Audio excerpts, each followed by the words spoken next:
প্রিয় ভিউয়ার্স,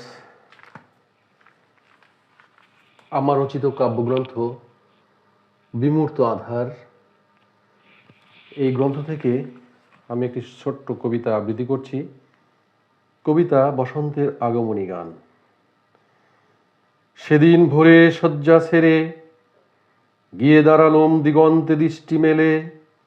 ভোরের আলোতে সূর্য ফুটল রক্তাভ ঠান্ডা মহারূপে।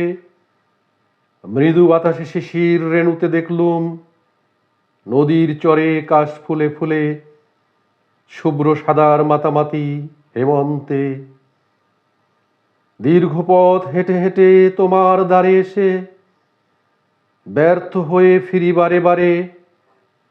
শীতের চাদর মুড়ি দিয়ে আচ্ছন্ন তুমি এক গভীর ঘুমে। হঠাৎ আমার চোখে পড়ল কৃষ্ণচূড়ার লাল। পাখির কণ্ঠে শুনতে পেলুম বসন্তের আগমনী গান। ধন্যবাদ।